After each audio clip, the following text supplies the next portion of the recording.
박근혜 대통령께서는 오늘부터 3일간 중국을 방문하여 정상회담과 전승절 행사에 참석하십니다.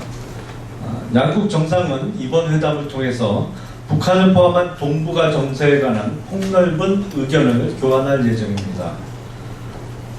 또한 한중 자유무역 협정 등 경제협력 확대를 꾀할 예정입니다. 대통령 이번 방문이 외교적, 경제적으로 큰 성과를 기두길 다시 하겠습니다. 대통령의 이번 방중이 외교적, 경제적 큰 성과를 거두기를 기대합니다. 한중 FTA는 대한민국의 경제 영토를 넓히는 중요한 기회입니다.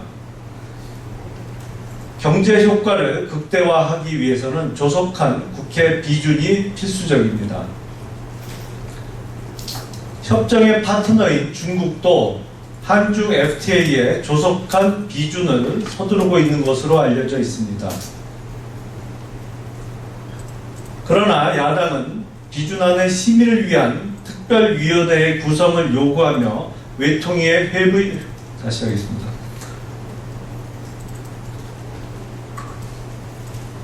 그러나 야당은 한중 FTA의 심의를 위한 특별위원회의 구성을 요구하며 외통위의 회의를 거부하고 있습니다. 시작부터 목리를 부리고 있습니다. 타국과의 FTA의 심의를 위해 특위를 구성하라는 규정은 국회법 어디에도 없습니다. 상임위를 배제하고 특위를 구성할 아무런 이유가 없으며 전례 또한 없습니다. 지난달 우리 수출은 동년 대비 14.7% 급감하였습니다. 한중 FTA의 비준이 하루 늦어질수록 40억 원 이상의 수출 감소가 우려됩니다.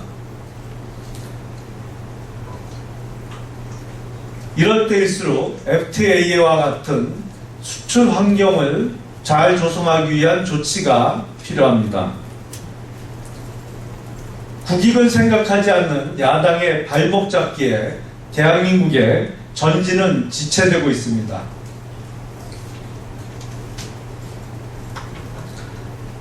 새정치민주연합에게 강력히 요청합니다. 이번 정기국회를 통해 한중 FTA, 한국 뉴질랜드, 한국 베트남 FTA에 조속한 심의에 착수하기 바랍니다. 교육개혁 관련해서 말씀드리겠습니다. 대한민국의 지속적 발전은 백년지 대계인 교육에 달려 있습니다.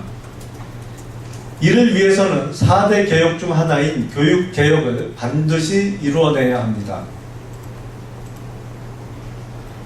우리는 교육감 직선제로 인한 교육의 정치화, 막대한 선거비용 지출, 각종 비리와 부정 등 많은 폐해를 목격하고 있습니다. 교육감 직선제로 인한 모든 문제의 궁극적인 피해자는 학부모와 학생입니다. 이러한 점에서 교육감 직선제는 반드시 개혁되어야 할 부분입니다. 또한 이념적으로 편향된 역사 교과서도 반드시 개선되어야 합니다. 역사를 잊은 민족에게 미래는 없다라는 말이 있습니다. 그러나 학생들이 접하는 다수의 역사 교과서들은 과거 소위 운동권적인 시각에서 잘못된 역사를 기술하고 왜곡하고 있습니다. 이러한 수준 이하의 역사 교과서들은 대한민국의 정체성을 부정하고 국가의 근본 가치에 대한 그릇된 인식을 심어줄 우려가 높습니다. 무엇보다 시급한 교육계획을 위해 여야는 초당적으로 협력해야 합니다. 다음은 국회 선진화법 관련한 말씀을 드리겠습니다. 소위 국회 선진화법으로 불리우는 현행 국회법은 야당의 국정 발목 잡기의 수단으로 악용되고 있습니다. 다시 하겠습니다. 소위 국회 선진화법으로 불리우는 현행 국회법은 야당의 국정 발목 잡기 수단으로 악용되고 있습니다. 국회 선진화법으로 인하여 다수가 아닌 소수에 의해서 좌우된다는 소수결이라는 신조어까지 나타났습니다. 성숙한 의회 민주주의에서 대화와 타협은 존중되어야 합니다.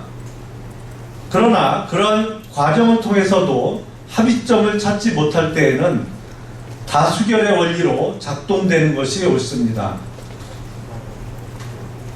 국회 선진화법은 소수의 입장에서 다수의 견해가 무시될 수 있다는 측면에서 반민주적인 제도입니다. 총선을 앞둔 이번 정기국회를 통해 반드시 국회 선진화법을 바로잡아야 합니다.